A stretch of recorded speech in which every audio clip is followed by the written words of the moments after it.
Welcome to NeuroNoodle's Neurofeedback and Neuropsychology Podcast, featuring tech legend Jay Gunkelman. He's the man who has read well over 500,000 brain scans, and Dr. Marie Swingle, author of iMinds. Our goal is to provide information and promote options for better mental health. The NeuroNoodle Podcast is supported by listeners and businesses just like you. Monacle?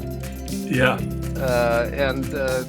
It's only for distance. If I'm at a computer, I take it off because I can't see anything close when I've got it on. But if I want to see something farther away than like 6 feet or so, I've got to stick this in. You see, it's got little, it's called a gallery, the tubes that stick out. One's supposed to catch the excess skin of your upper eyelid. I got a lot of it. So if you need extra, I got some, and it hooks on the bottom as well. But again, if I'm going to be online here, I'll just put it away. Almost all the monocles you're going to find are for people that are farsighted. They need it for reading. Yeah. There are very few of them that are actually for nearsighted people, but there's a company that does it called NeuroScience. They make monocles for by prescription down in Los Angeles. So anyway, that's amazing. Now, does it hook to your belt loop? Like what? No, it'll. I got a 28-inch.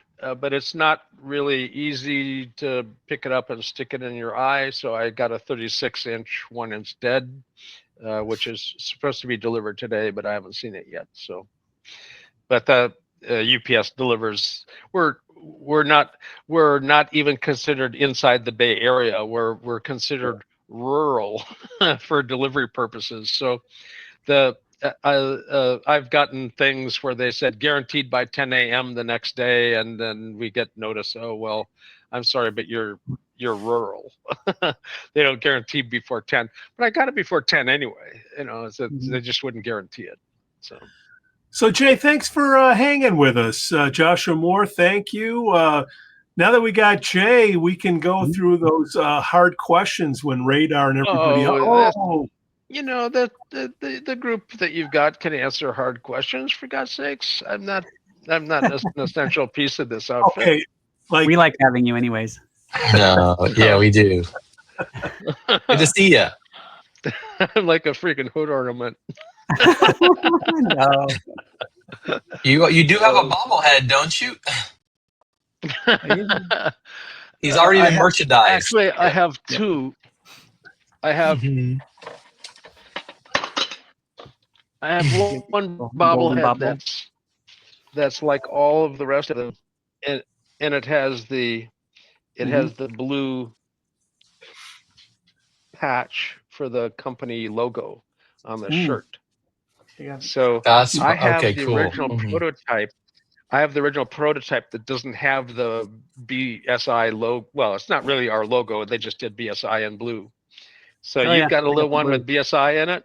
Yep. Yeah, I do right there. So I've got that's the collectible one. I have the original prototype that has no label on the shirt. Awesome. And I'm thinking of putting it up on this year's auctions at the summit. We'll see. Oh, that's great. Sky's a little agitated. My son is out there working on the AC part of the install. So he's putting in, right now it's the outdoor outlet that we can plug from the shed to the house with. So he's wiring that in right now. And since Guy sees somebody in his yard, he barks. So, well, tell Vaughn to wave hello when he comes by. If he comes through, I'll get him. But I think he's pretty well knuckled down on the project right now. But I told him I was going for a group chat online thing, and he said, "Work or pleasure?" I said, "Well, it's a pleasure, but it's kind of work too." It's NeuroNoodle. He said, "Oh, Pete." Cool. So, all right, Vaughn. Hey, our good friend Art is here. Artichoke, could you Mhm. talk a bit more about the fallacy of poor man's coherence with regards to sequential training? What's poor man's coherence? Yeah. Well, first of all, sequential training is not poor man's coherence.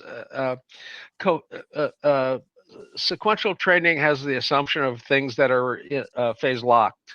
And coherence allows for phase shift as long as the phase is stable. So you could be out of phase, exactly out of phase, but if you're exactly out of phase constantly, you're still highly coherent. So you just have to have stable phase relationship. And I do know that, for instance, Siegfried used to suggest that sequential training or bipolar training is an inappropriate term, but it's common. It's just bipolar is an amplifier term. It's a push-pull differential or bipolar amp. And they used to have monopolar amps with a ground and an active electrode. They're not you won't find them in normal commercial use. So, but monopolar amps are used in music. You know, Interesting. yeah. So, Mhm. a musician ends up with an amplifier that isn't a difference between two signals. It's basically just a referential direct input. So. Jay, while waiting for the next question, as we get around to it, do you happen to have this is so bad. At Sassoon Summit since 2018, we've been getting around to it. Nice. And this year, people that get around to it for donating to students and stuff. Now you see that the size of this is actually a sizable coin, and Yeah. as I said to somebody online, it's a big coin. I had the option of a star shaped, but I thought something this big star shaped was dangerous. You know the crowd it's going to be handed out in, so a round one is a lot safer without the points. And I said, but if you threw it just right, you could probably skip it almost all the way across the turning basin. And they said, well, who would throw a challenge coin? And I said, well, maybe somebody with 100 of them, So, that happens to be me, So anyway, these are the round. These are the round to-its, and for people that get around to it, this is for donations to students. You get around to it. Cool.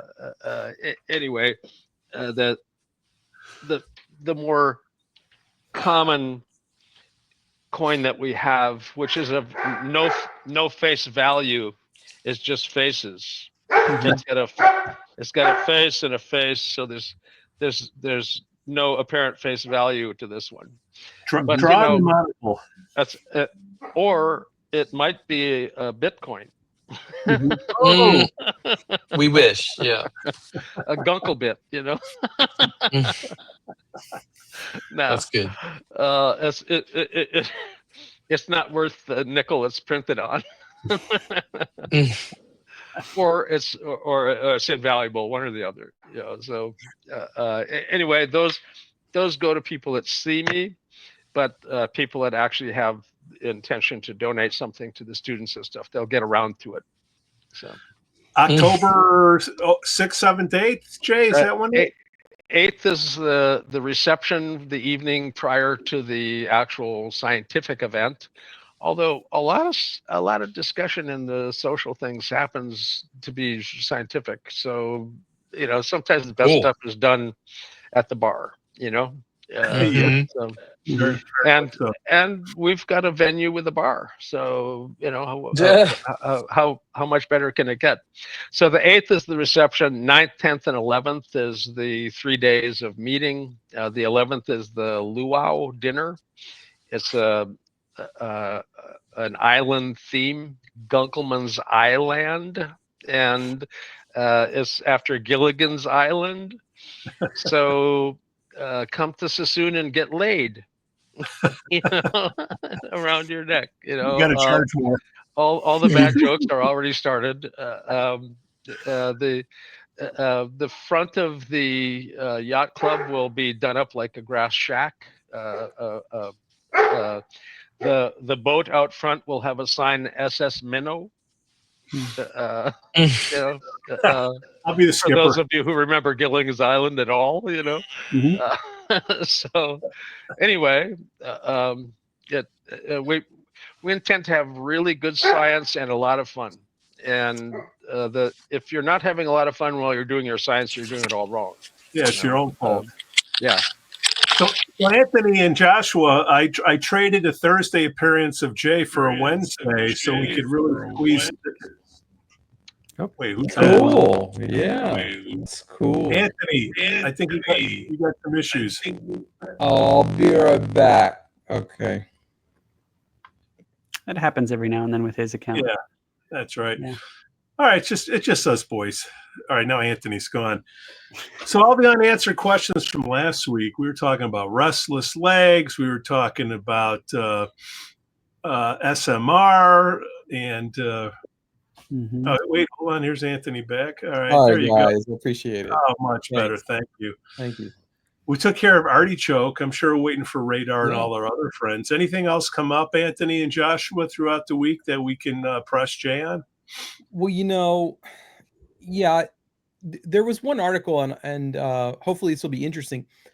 An article came out this week. I was hoping actually you two saw, Josh and Jay, and it said that in their study that insomnia seemed to explain all of the difference in life satisfaction among ADHD patients. And I thought that was so cool because, for one, I remembered that I think Jay has talked about sun exposure and delayed sleep phase disorder and ADHD. So there's already a connection with insomnia or sleep disorders and ADHD. And then I also know that we've, in recent weeks, and there have been studies that perseveration and rumination can keep people up. And those are often symptoms of ADHD. So I thought that was really cool. And it just supports what Jay does and Josh and everyone else when they're talking about, hey, your ADHD child, are they sleeping? Can we work on the, maybe we can work on the sleep and maybe that, through neurofeedback and other means. So there you go. Sleep problems can give you a primary disorder of vigilance where you just cannot stay awake. Okay. So you're sitting there in school, your eyes are open, but your consciousness is going, and eventually your eyes might even do that. But if you're not really on and attending, you're not really in attendance at school. And you can be sitting in class and getting credit for being there for the day. They'll get paid for your attendance as opposed to staying home where the school wouldn't be paid for your nap time at home. But you can get a nap in school and they get paid for it. If they notice that you're dozing, they may think you're inattentive. And between 25 and 50% of the people that are diagnosed with ADD have a sleep disorder. Wow. Now, that's a hell of a statement, isn't it? Yeah. If you make a statement like that, you should be able to kind of show me the data, and let's look at if I can do a screen share. I would say if the study's not very new, it's probably getting worse. You haven't done a screen share yet here, Jay. I don't even know how to do it. Oh, I don't either. Is it the Martin Arns study on? No, this is vigilance, EEG phenotypes, and ADD, ADHD, and oh wow, I've got that. Sleep phenotypes of attention deficit hyperactivity disorder, the role of arousal during sleep, and implications for treatment. That's a long name for a study, don't you think? But Yeah. the first in the abstracts, they start out about 25 to 50% of children or adolescents with ADD are actually have a sleep problem. The number one sleep problem that they talk about is characterized by under-aroused state resembling narcolepsy, but no cataplexy. So that's the student in class, kind of dozy, can't stay awake. That's a primary form of ADD, ADHD. They just cannot stay focused and attentive. But if you teach them how to stay awake with their EEG, they'll get out of this sleep characterizing phenotype. Other phenotype is delayed sleep onset. That's the delayed circadian rhythm with the sun exposure helping them. And again, the desert Southwest has a 10% lower rate of ADD, ADHD than the non-sunshiny states. Wow. And that's a huge impact. That it goes from like 5 to 7% in some states where it's low, to 15, 20% in states where it's high. So the delayed circadian rhythm is obviously the one that gets treated with sunlight. Just like if you had delayed circadian rhythm and you couldn't fall asleep on time, you couldn't wake up in the morning, you need to take bright light in the morning and melatonin at night to reset your circadian rhythm. Well, neurofeedback can help with the circadian rhythm as well. There's another one that's disordered breathing. I mean, if you can't breathe properly at night, you're not going to get the deep restful sleep of recovery, and you're not going to get the REM. Your sleep is going to be fractured because of the necessity of breathing. And then there's restless legs. Restless leg syndrome is actually treated with methylphenidate-like medications, all dopamine oriented. And methylphenidate is a dopamine reuptake inhibitor. It actually does help with restless leg. So, and then lastly, there's the rare people that actually have epileptiform discharges in their sleep. And the name of the specific seizure type that you have seizures in your sleep is electrographic status epilepticus of sleep, ESES. That's the kind that Maggie had. If you remember I think at the time she might have been 8. She's I'm a cheerleader or somewhere now. So actually tripped and fell and fractured 2 bones in her arm and had them reset. I've seen the pictures of the hardware. That the doctor's got a lot of screws in her arm, I tell you. But no problems with seizures or medications or anything like that. She's been seizure free since she was declared seizure free by her epileptologist. She was actually giving a little diploma of having a healthy EEG, which is, I thought, a clever move for a doctor who's doing testing. So. That's awesome. And Jay, anyway, with those phenotypes was the sleep phenotypes of attention deficit hyperactivity disorder.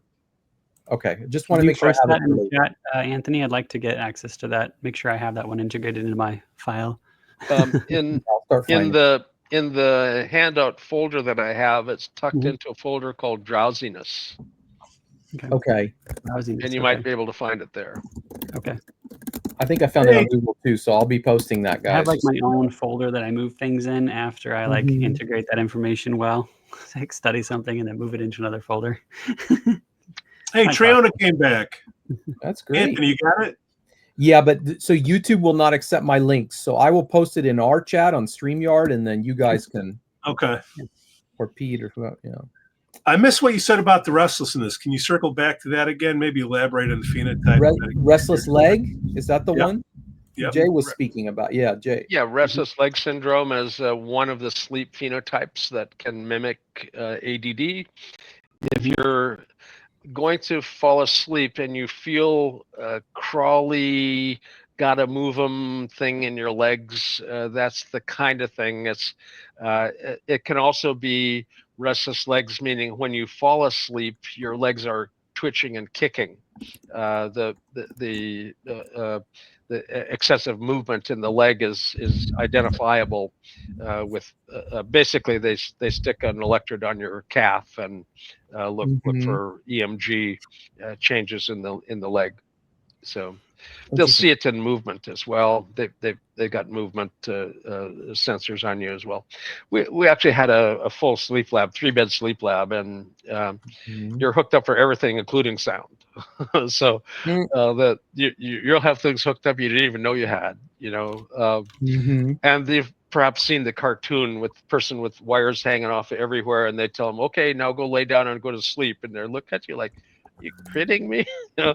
Most people in a sleep lab that have a sleep disorder don't mind it at all. If you point to somewhere to lay down, they'll go lay down and fall asleep.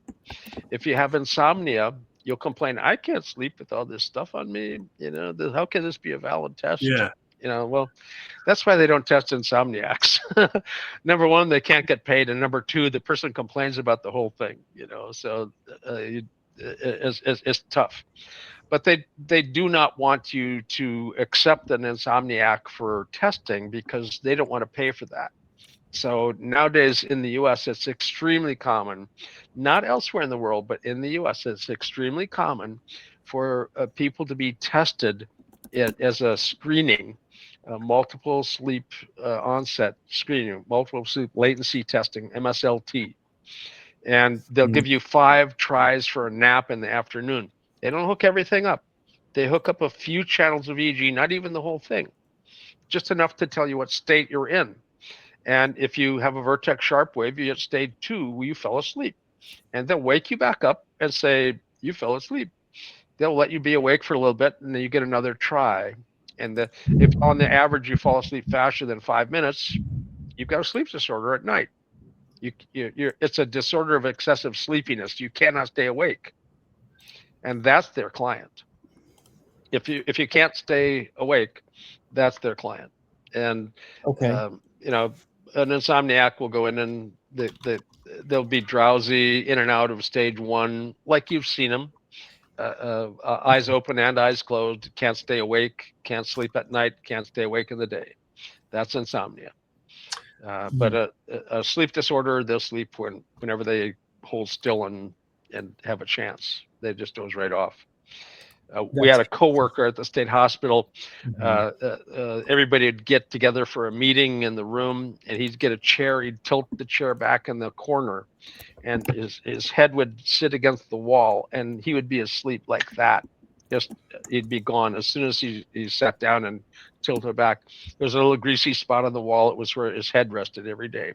And but he couldn't stay awake. If he wasn't actively moving, he would doze right off because he had a problem with apnea. He had a Pickwickian apnea, which is due to weight. Pickwick was in Dickens. He was the orphanage fellow, big overweight guy who ran the orphanage and was nasty to all the kids. So. I wanted to ask more for Triona. Jay, she was asked, sounds like the restless leg. She wanted to know which medication, and I think it's ropinirole, but I wanted to ask you, before somebody pursue the medication, you mentioned that restless leg could be related to dopamine, and that makes me think of frontal lobe, and yep. I know that it's always dependent on the EEG, but I just wanted to know, would something like frontal slow waves or ACC failure, et cetera, could that be contributing to somebody's restless leg? In fact, there's 2 things, the dopamine and also beta spindling. Interesting. So what do you see in insomnia? 2 common findings. One of them is the frontal midline, which is the perseverative rumination. I go lay down and I'm thinking about my taxes, and for God's sakes, it's January. I'm not supposed to be thinking about my taxes in January, but there it is. Your cingulate locks onto it and it won't let go. You could think, oh, it's January, let go. No, I'm sorry, but I'm locked on, and it's hard to get rid of something that the cingulate locks onto. It's perseverative. So the cingulate can do that, but CZ is where the legs are. and CZ is where the beta is from orexin, which is the wakefulness drive for the body. It keeps your body awake. And you see it at CZ, but you also see it a bit frontally. It's big at CZ for insomnia, hyperactivity, impulsivity, a little bit more frontal. Martijn Arns was in on the original study.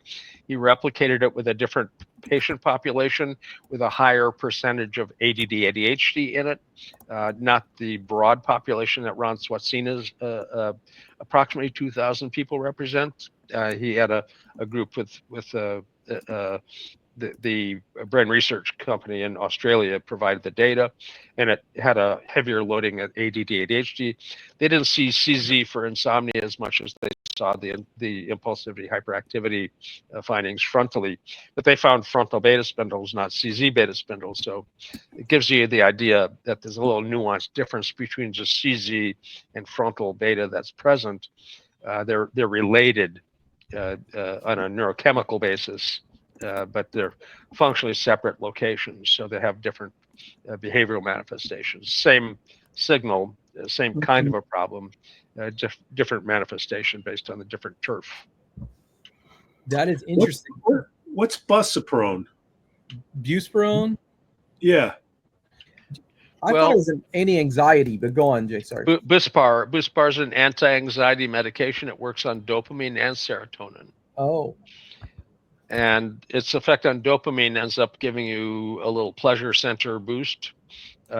It's really good for anxiety, but it takes 3 weeks to become any effectiveness at all. If you have anxiety, the doctor probably is going to give you something that gives you benefit now, today, not 3 weeks from now. And you're going to be really happy you got it, except that 3 or 4 or 5 weeks from now, when you need more of it because your body is habituated to it, the benzodiazepine they gave you for anxiety is no longer effective. It was a mistake in the first place. Yeah. If you read the PDR, physician desk reference, that tells them what to prescribe and when and how, it will tell them that the benzodiazepines are only good for short-term use, a few weeks. Yes. Not a few months, a few weeks. Years. Yeah. But you've seen people that have been on it for years and their dose is higher, and you look at their EEG and you see this 18 hertz buzz, 15, 16, 17, 18, 19, 20, somewhere to peak at 17, 18 hertz. That beta spindle is just a benzodiazepine buzz. And it's big and awful because they've got their dose jacked up. But you know, if you've been on it for a while, the doctor that put you on it is going to have to boost the dose to keep it effective. And eventually they don't want to boost the dose because they've got liability, and they've been warned now. A decade ago, it wasn't as common knowledge that benzodiazepines actually mimic dementia when you've been on it long term, and people are backing away from it. There's other anxiolytics other than Buspar that are also better today, and that would be the tetracyclics. Some of the tricyclics work as well, but the side effect profiles are a little higher. Elavil, they come up with the names, don't they? The elevate your mood with Elavil,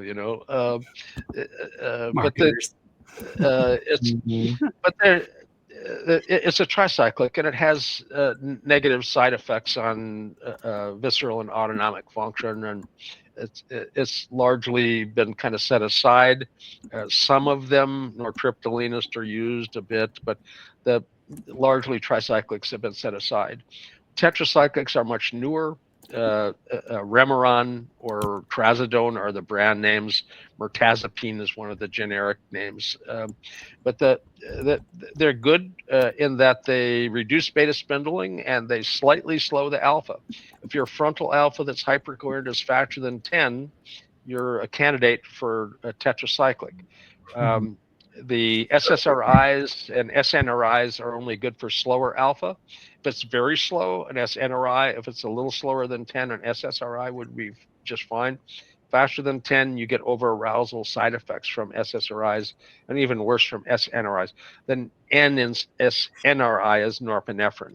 And a norepinephrine reuptake inhibitor is like Strattera, which is considered a non-stimulant stimulant. What are you, a non-stimulant stimulant? Are you a stimulant or aren't you? They're trying to claim not to be an amphetamine, and they're not an amphetamine, but they have a similar effect with a reuptake inhibitor instead of an agonist. So instead of forcing you to have more norepinephrine, it keeps the norepinephrine you put out around for you. And it's a more gentle stimulant, but it's a stimulant. I'm not a stimulant is just like the people saying I'm not a barbiturate. Hey everyone, if you're enjoying the show and want to help us keep it going, please consider supporting us on Patreon. Your support helps improve the content and brings on great guests and grow the show. Join us on Patreon at patreon.com/NeuroNoodle. But hey, if supporting financially isn't in the cards right now, no worries. You can still help us out for free by liking, subscribing, and sharing this episode. It really makes a difference and helps more people find the show. If we've earned it, hit that subscribe button and turn on notifications so you never miss an episode. Or I'm not a benzo. Come on. Getting your train on this question here. Hold on.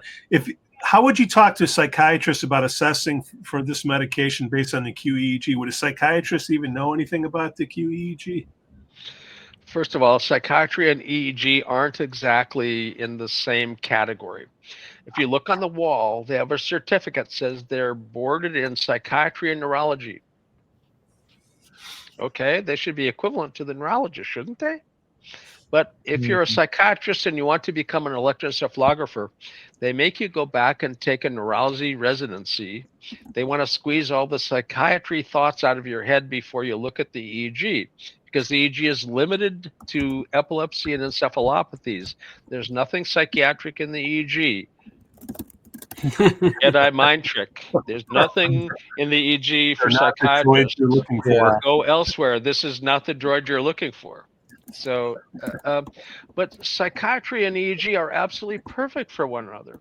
Neuropsychology and EEG are perfect for one another, except that they don't do it. Neuropsychology is paper and pencil testing. They don't do EEG, and it's a shame, because EEG is a perfect signal to reflect the function of the organ that they're attempting to assess and treat. So, a shame. One of the things Triona asked last time, and I wanted to maybe see if somebody could answer her. She said, I have a patient that their Z-scores are showing way excess of theta. And then she said, but I don't know what frequencies to reward. There are no frequencies to reward.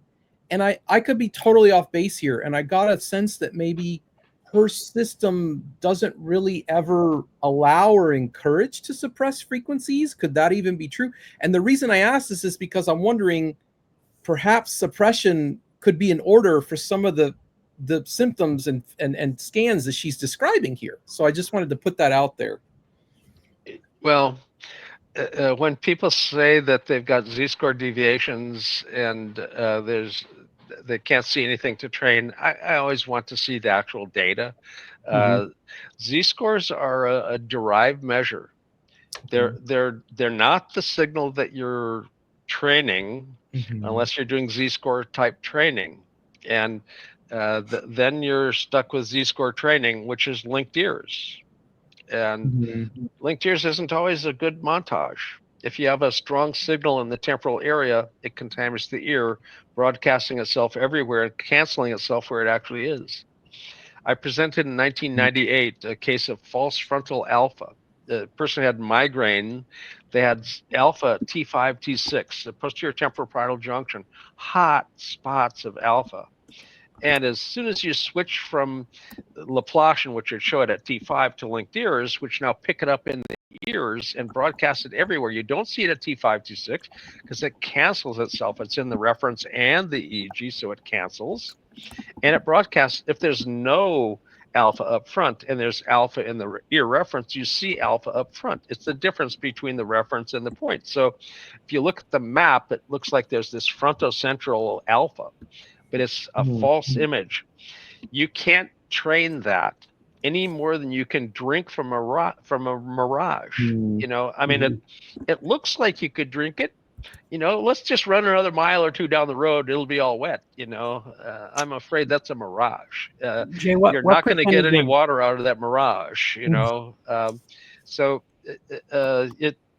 Z-scores can be like that too. They can be false indications because of a bad reference. The absolute power might be high in all bands because you've got a thin skull.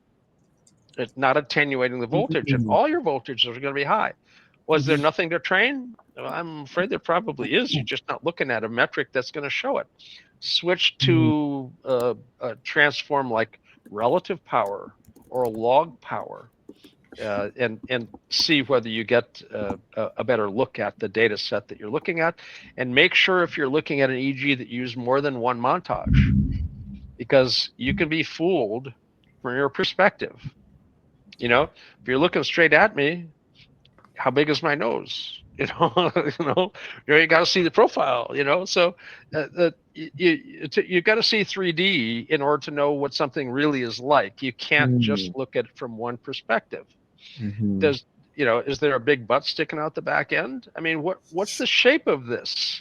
You're going to get a better idea of what you're really looking at by looking at it from more than one perspective. And the standards for interpretation call for more than one perspective. That they warn you against the mistake of using only one montage, and you'll make a mistake. How common is that reference contamination? If I am trying to be as honest as I possibly can, about 20% of the time, linked ears gives you really perfectly good data. No problem whatsoever. You're going to get the same answer with linked ears as you do with the Laplacian. Okay. But more than half the time, you're going to find a contaminated reference, and it's going to distort your data in a way that's distorted enough to be clinical. Yeah. So at least half the time, you're really ill-advised, and 20% of the time, you're well-advised. But linked ears is not the best bet. There's a paper called Dangerous Phase, written by Nunez's lab. It's a very short paper, a couple pages long, and they start out by saying, in quotes, pick a clean reference, and they refer to fine back in the 1980s, as in a paper. And if you've got a bad reference, it creates bad data. The reference signal will be in your other channels as well. So pick a good reference. And then they go and talk about the problems with the linked ear references. You've got a common signal on all channels, and if it's not a good signal, it's a really bad EEG. And so you have to remontage. And they suggest that the Laplacian montages could be considered. And they suggest that the global average and the current source density, which are two kinds of Laplacian technique, they're not local Laplacian, which is the most noisy of the Laplacians. The global average is less noisy. Current source density controls for distance, and it's like global average with Limos's correction for distance. Almost everybody's correction for spatial distribution is going back to tables that were developed by measuring and everything by Limos. So they just pull Limos's data out and toss it into their metric, and it corrects for the distance from every electrode. So it's a little bit cleaner for current source density. It's considered a reference-free reference, but global average is awfully close. There's slight differences, very slight. And but they're both recommended for looking at coherence and also spectrum.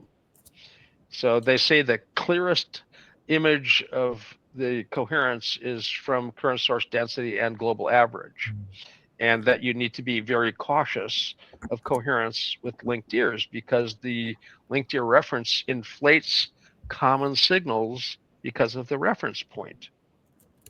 And the common signal from a single reference point basically it gives you in phase common signal. So it drives all the coherences up if you've got a bad reference. Welcome, Lynn, to the show. There are databases that don't let you look at coherence with Laplacian because they say it distorts it. Well, you can either look at enough data to know what you're talking about, or you can listen to the experts. If you haven't seen 500,000 and you haven't seen 200,000, you haven't seen 20,000, you might have only seen a few hundred, and you wonder, gee, which one of those experts is correct? Look at who they are. Which one is selling you something, and which one is just publishing? We have a question here. I would go with Nunez myself. He's well published and a real good, reliable reference if you need one. So Nunez's group is the source of the Dangerous Phase paper. Dangerous Phase. Dangerous Phase. That was great, Jay. Yeah. Pete, did you want to read it or me? Go ahead, Anthony. You got a sweet sounding voice tonight. Oh, you're funny. Okay. We have a question from Lynn. Thank you, Lynn. And she says, what do years of antipsychotic medication do to a child who may actually have a TBI? Oh, man. That's tragic. That's painfully tragic. So antipsychotics, first of all, are a class that's a broad class. There's some that are more problematic than others. Some of the newest ones that are atypical antipsychotics include clozapine or clozaril. And a third of the people that start on clozapine or clozaril will have epileptiform content in their EEG by 3 years. It causes it. Wow. You don't start out with it. It causes it. And that wasn't known initially. We were actually in a receiving lab, and we received from one of the hospitals, state hospital, that was doing some of the drug testing on it. And we were seeing everybody who comes in with this clozaril, which is a brand new medication back then, there's a high probability that they have epileptiform content, and we report that through to the FDA. There's methods. If you see some odd drug effect, you're supposed to report to the FDA, and they keep track of this stuff. Well, they went back to the manufacturer and said, well, you gave us 6 months of testing showing only 5%, and we thought 3 to 5% is the background incidence in the population, so there's no effect on epilepsy. Well, now there's places saying, well, we're seeing it real commonly, so we want you to give us 1 year of data. And the percentage went up. And they said, well, make it 2 years. It went up further. They said, well, make it 3 years. And then it went from 5% to 10% to 20% to 30%. It didn't get any worse than 30% at 3 years. But that's a third of the people taking an antipsychotic that actually have epileptiform content in their EEG and probably would do better with an anticonvulsant. Okay. If the person's EEG is not a stable EEG with excess beta, which is seen in psychiatric cases, beta in the 20s and 30s, really excitable cortex beta. So if you've got a clean EEG otherwise, other than the beta deviation, you can probably get away with an antipsychotic without having a bad side effect. If you've got epileptiform content or paroxysms, you need to think of taking an antipsychotic off the list and putting an anticonvulsant on the list. And which anticonvulsant ends up being important as well, different ones for different specific purposes. Temporal findings, excess spindly beta findings. Glutamate modulator is Lamictal. Glutamate's an excitatory neurochemical, so it's really good at beta spindles in the 30s and high 20s. It'll reduce those nicely and stabilize the EEG. So Keppra is great for temporal lobe discharges. The most commonly prescribed anticonvulsant in the United States in an ER. But then in an ER, you'll never get Lamictal prescribed because ER don't follow you. And whoever gives you the Lamictal is going to have to follow you tomorrow and the day after for a few weeks to make sure you don't have a rash or a fever. If they don't catch it, you could end up with aplastic anemia and die. That's not a good outcome, And since the ER can't follow you, it's not that's not in their job description to walk out and check patients the next day or the next week. That's the internist. Now they'll give you Keppra and a referral to a neurologist or an internist to end up being managed as an epileptic, but they won't prescribe Lamictal because again it has to be tracked real carefully in the short term. If you have a short-term rash or a fever, your immune system is reacting to it, and you've got to stop it. And if you don't, again, it can be very, very problematic, like death. That's all. That's a negative outcome. This is why I was asking for Triona, but for others too, that it would be so much better. I'm not saying I know that it's always the case, but if they could address, be it restless leg or something else, through neurofeedback rather than medication that she was asking about. Example, I actually before I discovered neurofeedback, I dabbled with some restless leg symptoms. I don't suffer from them now, but I went to my GP and they said to me, look, we have this drug. It's a dopamine medication, like Jay said, called ropinirole. It is a common one. He said, but look, when you take it, you're probably going to need more of it. And if you stop taking it, the symptoms may get worse. Now, this is what I've been able to ascertain from him. And then they even said, I don't know if this is my GP or online, if you take it long enough, there is a chance of getting something called tardive dyskinesia, which is a motor symptom where you can't control your movement. So I'm thinking, that's why I was asking for Triona. Triona, have we looked at the EEG? And one last point, Jay was talking about antipsychotics. I have a friend who their psychiatrist in Gainesville does do EEG. They do seem to be familiar with EEG phenotypes. I don't know if they got them from Jay or others, but there's some similar. I've seen some of the reports. They have done neurofeedback. They didn't catch phenotypes for me as not transmissible. There you go. Yes. Well, you can't catch it. You can learn it, but you can't catch it. But I'm so happy that you've done what you've done with them, and I said this last week, so I'm glad Jay's here though to hear. Her psychiatrist has taken her off of antipsychotics since neurofeedback treatment. It's been a little bit of time now. But so that's exciting. She also lowered, Jay, she told me she lowered her Adderall prescription from 20 milligrams a day to 5. And she says, a lot of times I don't even take it because I don't need it. And when I do, it makes me feel worse. And that's all from neurofeedback. You can't make this up. But anyway, thanks for listening. I appreciate it. When you take away the need for the medication, the drive, then why are you taking it? I mean, you don't feel the need for it anymore either.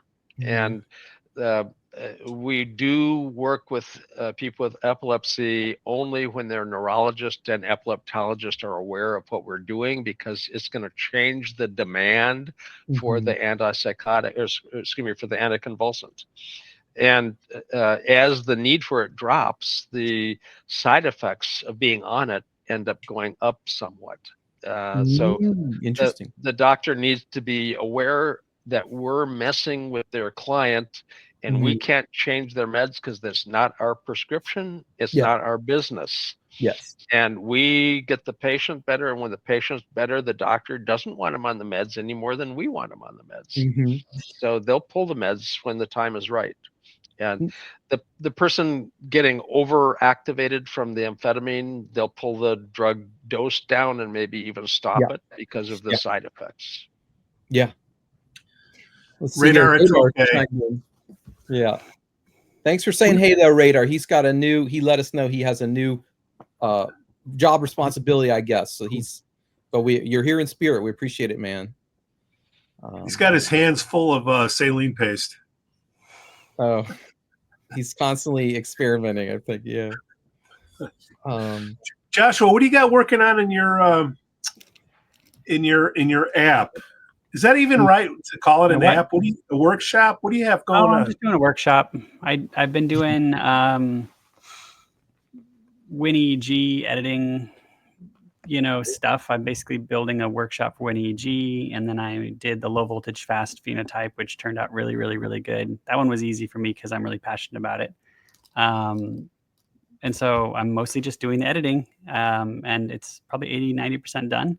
And I've got 3 different modules that have slides built, but they're all bad. They're all draft. And I don't think I'm a perfectionist. It's my process. I run through it, and then I actually do a presentation, and then I pick it apart and I double check and triple check everything. And eventually I'm like, nope, I got to redo it. So I probably do it 3 times, but by the time I've done it a 3rd time, I could probably do it live and it would be great. But it makes for a decent presentation, and I know the knowledge a lot better. So in some ways, this is my process for learning, and the other way, it makes for a good product. What are beaks? Give me a topic. Give me a heading. What do you mean? Like a topic? Yeah, well, a heading. About benzos, and the first thing I was thinking about with benzos is, people who are in the field need to learn about post-acute withdrawal syndrome. And you're going to deal with that, and you're going to deal with that more because they're backing off on it. And that's not something small. If you just think that's a passive thing that you can read an article on and then you're good to go, that's not true. You need to get consultation. You need to get some special supervision. That is really hard to work with. Neurofeedback can do a lot, and they'll tell you this is the best thing that someone's offered me to help, but they still need a lot. Just because you've taken a 20% edge off, and that's the biggest chunk anyone's ever taken out of their symptoms, doesn't mean it's enough. And post-acute withdrawal syndrome can last, 18 months to 2 years in extreme cases. And we are seeing extreme cases come in the door all the time because people are being taken off those meds. So it's a hard one. It's a very hard one. What's going on up there why are benzos so hard to get off of? Is it the Jay can definitely answer this too. Let's say you're a brain, and we expose you to benzos. You're going to replicate receptor sites like crazy, and those receptor sites have to be saturated for you to end up relaxed. So benzos give you GABA for your GABA receptors, but you make more receptors. So the next time you take it, you saturate most of the receptors, but not all the receptors, because you just made a bunch more. And the next time you take it, you make more and more and more. So your dose has to go up to retain efficacy. And even then, you're making more and more receptor sites. The glia manufacture more of them than anywhere else. Interesting. But you're cranking out more receptors, so you can't saturate them. How can you get relaxed if you have too many excitatory neurons firing away? The receptor sites for stabilizing them have replicated to the point where you can't saturate them. So your brain is now out of control officially because you've taken a medication that made it out of control. It's an iatrogenic side effect of taking the benzos. Read the PDR. Take them for a few days, maybe a few weeks max. So let's say, oh man, it's the holidays, and Uncle Joe is such a nut. He's going to be there. The family dynamics are going to be all topsy-turvy. There's going to be stuff thrown back and forth at the table. It's going to be an ugly weekend. And please, doc, give me a Valium or equivalent thereof. Valium was popularized back in the day. Remember does anyone have a Valium and everyone on the airplane? Yeah. Says, okay, well, that it was a very common drug at one point. Mama's little helper, and so you basically end up with something that's good for a weekend bad family gathering. The anxiety associated with that. Maybe if you have presentation anxiety and you're going to go and give a big talk and you're just not going to be able to perform, you might consider it for the day or pre-surgery if you have anxiety. The possibility. You got to make sure that your surgeon realizes that your anesthesiology person realizes that you're on a benzo already. So they'll actually offer it these days because they found that some of the anesthetics they're using are ineffective if you have too much anxiety. And so if you are prone to anxiety and they offer you a benzo, it is actually appropriate to say yes, because it makes the other anesthesia more effective. And they're doing that on purpose. That's the anesthesiologist offering you the benzo. They often offer benzodiazepines to people that are about to have an MRI as well. If you suffer from anxiety and claustrophobia, they'll ask you. And if you say, yeah, I do, that they have a standing prescription order. They can give you some. And so I had to go in for an MRI of my head. Where else would they check, and they asked me, I said, no, are you sure you have no anxiety? Because they see across the shoulders, the tube they stick you in is a certain size, and I'm a little broader across the girth. So they actually had me cross my arms and they taped me. So I'm taped like this. That they asked, do you have claustrophobia? I said, absolutely not. You sure you're going to be okay like this in that tube for the whole time? Absolutely fine. So they put the grid on your head. Now I'm taped down and I'm pinned down with the little grid over your head when they're doing a scan of the head itself. And they stick me in the tube, they do the scan, and they're done. So you're on a wooden plank base, polished, just not like a bad plank. You're not going to get slivers, but you're on a wooden plank. And to get you out, they pull the bed that you're on, and I'm stuck to the walls. They had to grab my feet to pop me out of the MRI. And they say, are you okay? They said, I told you I didn't have any anxiety. I have frontal midline theta. They wouldn't understand that. They're not EEG people, but no fear, no worry. What about if you told them the no pituitary thing? Would they then say, oh, we get it? That I didn't tell them why they were doing the scan, and they actually, the interpretation of it was normal brain, normal pituitary. Oh, Lord. With a sinus mass. It's a miracle. And the fat that they put in to fill the void was thought of as a sinus mass. But I sent an email to the neuroradiologist who read the study, saying, I'm not litigious. I just want to make sure you don't make this mistake another time. I don't have a pituitary. Look at the image. You'll see there's no pituitary. You have normal brain, normal pituitary. There is no pituitary in that image, absolutely none. And the hypothesis is gone. I mean, there isn't anything there.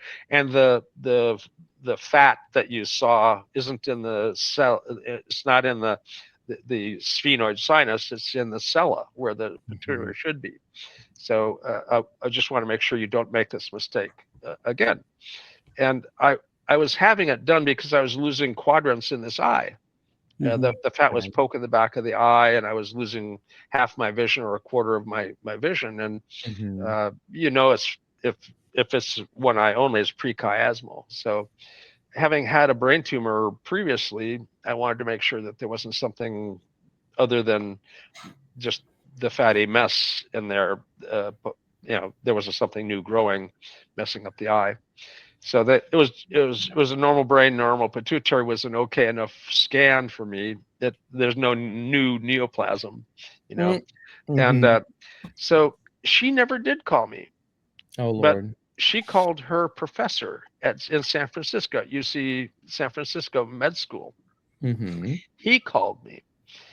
And he wanted me to come in to go over the images to make sure I was satisfied that it had been looked at adequately and whatnot. And so I went in and we looked at it. And they said, "Yep, no pituitary.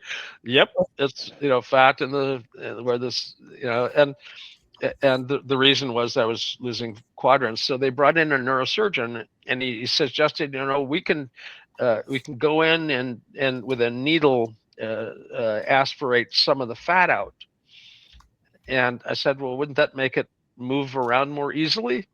He said, I don't know, it could. I said, how many of these have you ever done? He says, well, none. There's nobody that's got something like that. He's got YouTube open. So I suggested that if I'm an N of 1 experiment, I'm gonna not have that surgery done. Thank you very much, but I'll live with what I've got, And since then the pressure built up to the point where it popped the seal, and I'm leaking cerebrospinal fluid, and that got rid of the problem. The fat no longer pokes my eye. When my brain swells, it just leaks. So Okay. Well, the, Your monocle holding it. the leak is a fix, but it's also hazardous. I can catch a cold and have it become viral encephalopathy real quick. So, Last question, and we're going to shut the kitchen down. Yeah. This is a tech question here, Jay. Besides buying new electrodes, to resolder a silver electrode, do you need 100% silver solder? I'm getting a minus 120 impedance from mixed metals. Sorry, what does afake mean? in fact, mixed metals end up giving you biphasic spikes in the EEG, bimetallic spikes. A bad electrode, where it's a plated electrode, and your gold electrodes aren't solid gold, I'll tell you that. And as soon as you scratch them, they're no longer a gold electrode. They're now a bimetallic artifact generator. They'll create spikes in your EEG that aren't from you, it's from the electrode. And if the spike follows the electrode when you move it around, you know it's the electrode, not the brain. So, if you've got a bad electrode, buy a new electrode. So, what the hell's the expense of a silver Video electrode? editor knew that one. The time, if you pay yourself for the time that you're going to spend soldering that, you just paid for probably 4 or 5 electrodes that you can have on stock, So, and a bad electrode can end up being a real bad thing. So let's hear a story about a bad electrode that was mistaken for the real thing. Back in the early days at Mayo Clinic, they became famous for being able to localize tumors with the EEG. This was very early in the EEG era. And back then, most neurophysiologists thought spikes were real. The spikes, real stuff, and the slow waves that you're looking at are artifact, because they're used to looking with a needle electrode at stuff. Mm-hmm. Well, with the surface electrode, the spikes were actually there because of a bad electrode. Again, a bimetallic effect. Spikes were generated by the electrode. Now, 5 patients in a row, the electrode, and they were doing 6-channel EEGs. This is back in the early days, the 1930s. So back in those early days, very limited amplifier capability. So with 6 channels, they accidentally put the bad electrode on top of the spot that blinded raters. They didn't know where the tumor was. The X-ray people sent them down to get this blinded rater study done. And they accidentally stuck the bad electrode on top of the spot where the tumor was. So they got the reputation of being able to localize tumors with the EEG. They figured out shortly thereafter that those spikes were just artifact, and the slow waves that were in the same location were actually the tumor. But they figured out that the slow was the tumor, so they now knew how to localize tumors, and they just didn't tell anybody that they got their reputation based on pure artifact. But when Charlie Yeager retired, he wrote up a whole bunch of stuff about Mayo Clinic's early days, including that. So he was one of the 2 founders of the Mayo Clinic in the early 1930s. They translated Berger from the German and built their own amp. And back then, they wanted to paint the room white, and they didn't have any budget. You're a department that doesn't even exist in the hospital, so you don't have a budget. So they couldn't hire the painters to paint it, so they started to whitewash it themselves with a brush and paint. The painters union came in and said, "You can't do that. That's union. We're going to strike the hospital because you're painting." They said, "Well, we got to get the room painted, and now you guys won't do it." So they said, "Well, don't use a brush, use a broom."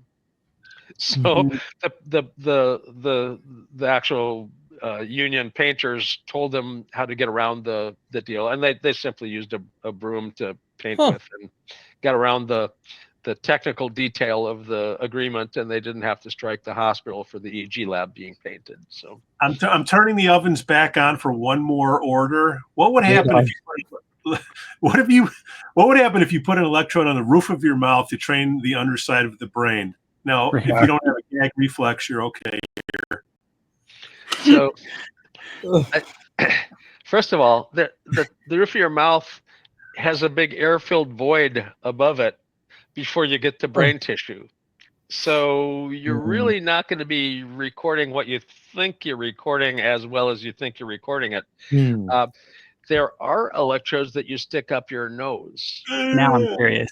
Those are You got called my attention. naso-pharyngeal electrodes. Not Now fun. imagine a coat hanger wire that goes about that far and then has an angle band on it. It's got a silver ball, a 1 centimeter silver ball on the end of it. And the whole thing is insulated except for the silver ball. Oh boy. And now you're going to stick this up the person's nose and to the side to measure the orbital frontal surfaces. But if you twist the wire, they could just as easily be recording off the other hemisphere. You have to really know what you're doing in order to be able to stick this up the nose and not have it go in a spot that you didn't want it. And how many people do this every day? So unless you're really good at it and have done it frequently, nasopharyngeal electrodes really aren't used anymore. They're actually not used anymore unless you're dealing with a really weird experiment of some sort. It's not a clinical tool anymore. If you look at some of the amplifiers, you'll look and you'll see a PG1, PG2 with a symbol of a nose. Nasopharyngeal, PG, NP, nasopharyngeal. Well, it's just PG. Anyway, PG1 and PG2 are the nasopharyngeal leads marked on a head box. And you still find that on some older devices, but it's got to be an old device to find it. Beats a needle. Needle electrodes are used still. That they're recommended against unless that's the only way you can get the EEG. But there's times that you can't paste.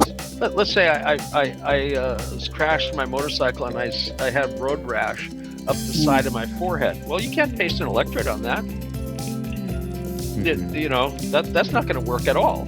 A salty paste on an open wound? Give me a break. Give me the needle anytime. So there's times that you have to use the needle electrode, but they're rare, and usually the person's not in a condition to complain about it anyway. Well, Jay Gunkelman, thank you for hanging with us on this Q&A every Wednesday, 6 p.m. Central, 4 p.m. Pacific, 7 p.m. Eastern. Joshua Moore, thank you. Anthony Ramos, thank you. Radar, thank you for taking a break from work. Wash the saline off your gloves there. Lynn, thank you for showing up. Who else do we have showing up? Triona showed up. Yep. Thank you. And Artie Choke. Is it Art Choke? That's right. Thank you. Thank you. Yeah. Everybody's have a great night. Take a break. Thank you. Bye. Good to see you, Jay. Thanks. Bye, guys. Over and out. Good to see everybody. Bye, Jay. Hey everyone, if you're enjoying the show and want to help us keep it going, please consider supporting us on Patreon. Your support helps improve the content and brings on great guests and grow the show. Join us on Patreon at patreon.com/NeuroNoodle. But hey, if supporting financially isn't in the cards right now, no worries. You can still help us out for free by liking, subscribing, and sharing this episode. It really makes a difference and helps more people find the show. If we've earned it, hit that subscribe button and turn on notifications so you never miss an episode. The NeuroNoodle Podcast is supported by listeners and businesses just like you. Hey everyone, here's a quick message from our good old buddy Joshua Moore at Alternative Behavioral Therapy. I'm preparing to do an introduction to QEEG phenotypes. This is my first workshop on the topic, and this is just the introductory overview of the project. This is going to be very, very basic.